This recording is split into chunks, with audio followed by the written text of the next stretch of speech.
La renta básica universal es una propuesta que ha cobrado fuerza en las últimas décadas y que propone asignar una renta monetaria a todos los miembros de una sociedad simplemente por el hecho de ser ciudadanos. En España, partidos como Podemos o Bildu han defendido esta renta básica e incluso la han llevado en sus programas electorales.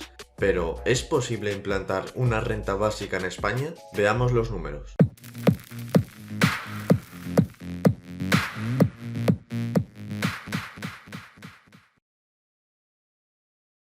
Hace unas semanas ya vimos que los impuestos son un robo. La renta básica supone una gran redistribución de la renta entre ciudadanos. Luego se tendría que recaudar con impuestos, lo que ya de entrada sería rechazable.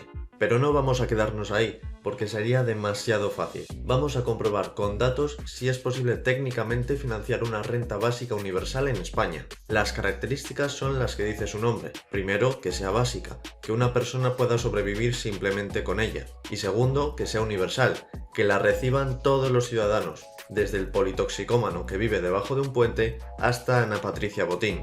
Y para hacerlo recurrimos a la propuesta de varios investigadores en la materia y favorables a esta misma renta básica, que son Jordi Arcarons, Antoni Domènech, Daniel Raventós y Lluís Torrens. Con datos de 2 millones de declaraciones del impuesto sobre la renta de 2010, lanzaron su estudio de financiación de la renta básica. Su objetivo era proporcionar 7.500 euros anuales a todo mayor de edad, mientras que los menores recibirían en torno a una cuarta parte de esa cantidad. Y te preguntarás que cómo piensan financiar tal cosa. Pues atento, porque lo que defienden es sustituir los tramos del impuesto sobre la renta por un único tipo nominal del 49,5%, sin exenciones ni deducciones.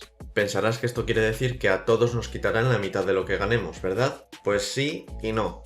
Por ejemplo, alguien que cobre el actual salario mínimo, que son 13.300 euros al año, pagaría el 49,5% de eso, casi 6.600 euros, pero recibiría 7.500 de renta básica. En total, ingresaría algo más de 14.200 euros. Sin embargo, alguien que percibiese el salario más frecuente en el país en 2019, 18.490 euros, pagaría más de 9.000 en el impuesto a cambio de recibir 7.500. Se quedaría con una renta total de algo más de 16.800 euros. Y aquí está el truco de la renta básica. Todos la reciben, pero algunos pagan por ella mucho más que otros. En otras palabras, una parte de la población subvenciona incondicionalmente a otra. ¿A partir de qué punto uno pasa a subvencionar al resto en vez de a recibir la subvención de los demás? Pues eso es sencillo de calcular. En este gráfico puedes ver el tipo impositivo efectivo, es decir, con qué ingresos anuales la renta básica mejora la situación de una persona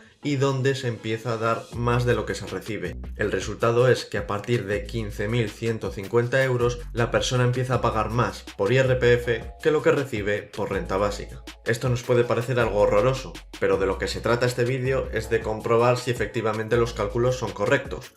Porque si así fuese, algún politicucho de los que tenemos en este país podría llegar a implantarlo, todo por la poltrona. Pero este cálculo falla en dos puntos fundamentales. El primero es que no tiene en cuenta la reducción de las jornadas laborales que llevarían a cabo los trabajadores, que ahora estarán más dispuestos a sacrificar una parte de su salario a cambio de tiempo de ocio. Y esto parece algo bastante claro. Si se le dice a la población que va a tener una renta básica de ahora en adelante sin ningún deber, entonces una parte de ellos abandonará sus puestos de trabajo o reducirá sus horas trabajadas. Por ejemplo, en los experimentos de Estados Unidos en los años 70 se vio cómo sucedía esto. Los maridos ganaban en total un 4% menos, sus esposas un 16% menos y las madres solteras un 15% menos, debido a que trabajaban menos horas. Y esto a pesar de que era un experimento con un final cierto, no algo de por vida. Y es que con la renta básica la gente tiene grandes incentivos a hacer esto. Por ejemplo, alguien que cobre el salario mínimo que hemos comentado antes. Supongamos que pasa a trabajar de 40 a 30 horas semanales, con lo que su sueldo se recorta en la misma proporción, hasta los 9.975 euros. Antes, su renta después de impuestos y transferencias era de unos 14.200. Ahora pasaría a cobrar aproximadamente 12.500. Es decir, trabajando un 25% menos, su renta solo caería el 12%. ¿Crees que la gente no haría esto? Pues claro que sí, y ello supondría que hubiesen menos ingresos por el impuesto sobre la renta y más gasto en transferencias. ¿quién iba a ser el tonto que se parte el lomo trabajando mientras su vecino se pega la buena vida? Y en segundo lugar, este estudio no tiene en cuenta lo que se llama la elasticidad fiscal. La elasticidad fiscal quiere decir que cuando se aumenta el tipo impositivo a una población, una parte de ellos se va a trabajar al extranjero para pagar menos impuestos, trabaja menos horas o trabaja en negro. Es la misma lógica que decir que aumentar un precio provoca que parte de la demanda deje de comprar ese bien. Al aumentar un impuesto, parte de los contribuyentes dejan de pagarlo. Además, hay que tener en cuenta que quienes terminan pagando el grueso de la renta básica son los más ricos de España, y también son ellos quienes con mayor facilidad pueden encontrar trabajo en otros países o escapar de las garras de Hacienda de cualquier manera. Esto significa que la elasticidad fiscal para las rentas altas es mucho mayor que para el resto de los ciudadanos. Por ejemplo, una elasticidad fiscal de 2 quiere decir que al aumentar la tasa impositiva en un 10%, la base imponible se reduciría en un 20%. Si antes se recaudaba el 25% de 50.000, que son 12.500 euros, ahora se recaudaría el 27,5%, pero de 40.000. Es decir, 11.000 euros. Esto quiere decir que, paradójicamente, subir impuestos puede provocar que se recaude menos dinero. En resumen, la renta básica universal es una mala idea a todos los niveles, pero las propuestas de financiación que existen son especialmente ridículas, porque no tienen en cuenta el comportamiento dinámico de los agentes de la economía.